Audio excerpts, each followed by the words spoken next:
Our next talk is on medical legal issues in ocular trauma. I invite Professor Indermohan Rustagi to speak.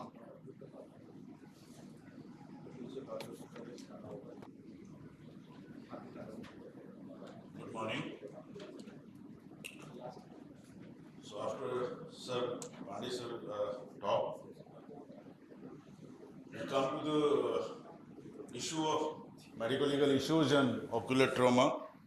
And ocular trauma is a common emergency.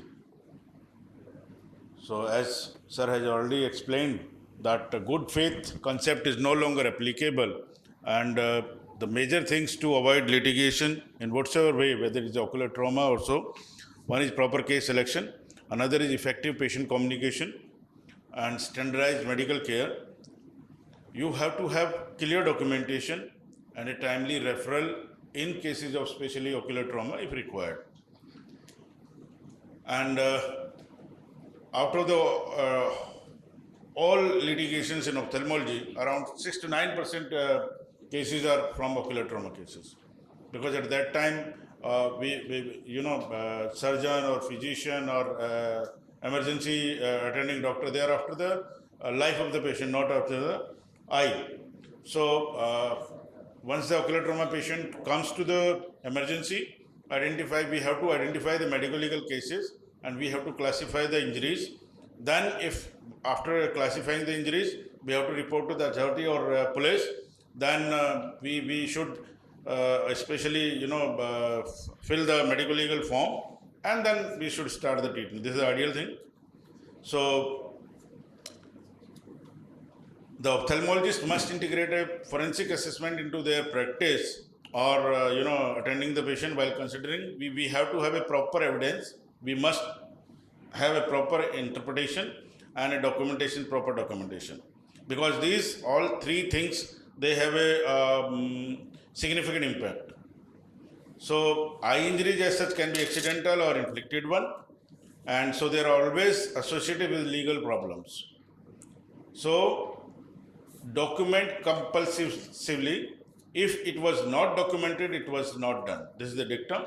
So, and we should not, alter the medical records once the claim has been brought in, whether it is ocular trauma or anything. So we always, because ocular trauma cases, they need long-term follow-up. So we always should explain the potential risk. Always, we must rule out intraocular foreign body in cases of injuries or in, because once the intraocular foreign body is found later on, they always become a source of litigation. And in trauma cases, usually the neurosurgeon or somebody starts this thing, steroids, but at least an ophthalmology consultation should be taken out. And once the ophthalmologist sees, we should properly document things and it should be communicated to the patient. Thorough examination is mandatory.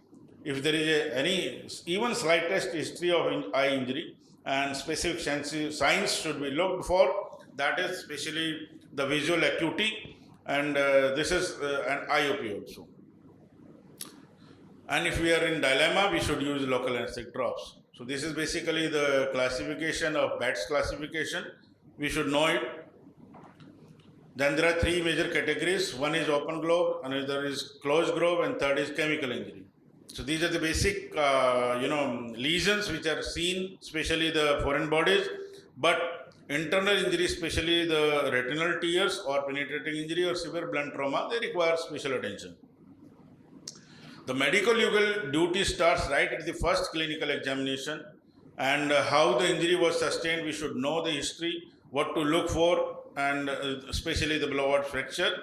And in children, we should have if we can find out, we should put a remarks on the injury circumstances. We should always test the visual acuity, basal, and so that we can follow up the patient.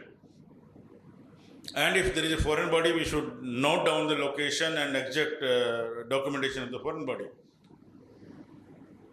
At the time of the injury or when we are attending the patient, we should be very, very cautious in using the words approximately, nearly, or in documentation also, because later on in litigation, things the advocate can round up you. So informed consent has to be taken, and if the patient is conscious, consent has to be taken from the patient. or if the patient is in trauma or the coma or need emergency treatment, may not be necessary, but if it is available from the attendant also, it should be done. Drying of the wound is very important, and it is the only thing, which will be helpful at the time of the medico-legal this litigation, and report should be immediately made. If it is more than one page, it should be signed each page.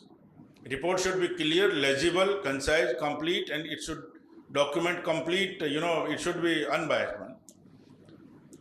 These injuries, they require special attention, especially workplace, because workplace, these are all involved with direct cost of the treatment, indirect cost of as work loss or loss of income or disability or Workmen Compensation Act or ESI.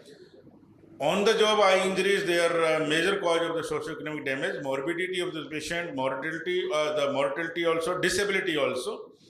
And the big industries, ultraviolet injuries, they require special attention. So therefore, implementation we should guide, and the effective safety strategy should be there.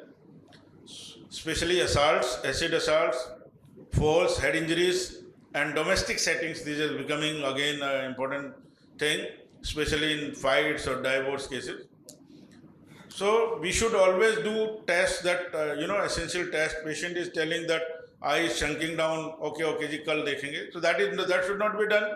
Immediately ancillary examination should be ordered, like X-ray, CT scan, or ultrasound, or even if the patient is conscious, we can do the field testing also. So it is always important to restore the anatomy of the patient if we are over with the documentation, and then achievement of the visual acuity should be taken care of. Surgery, blood fractures, they require, because they lead to long-term complications, they require attention. So most important function is ocular function, visual function, and we should not be after the aesthetic issues unless until, a very high profile person. So we always must, emphasize on anatomical and functional capacities of the patient. For acuity, near acuity, visual fits, they can be part of the same injury, so they should be taken care of.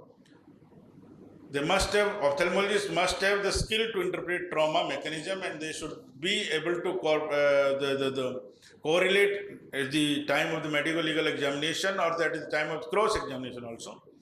And they must update their knowledge along with the applicable law. Especially practitioners, they should be specialized in these particular problems. Only then they can become experienced. So, that thing is required attention. So preventive steps, like there are 4 preventive steps. Primary prevention step, if the cases of ocular trauma has been filed, we should, avoid the complaint being filed. Then you should, if you have proper records, then that will be protect you from, being held negligent. Then third is financial consequences. You should have indemnity policy. And fourth is psychological stress. You should be strong enough.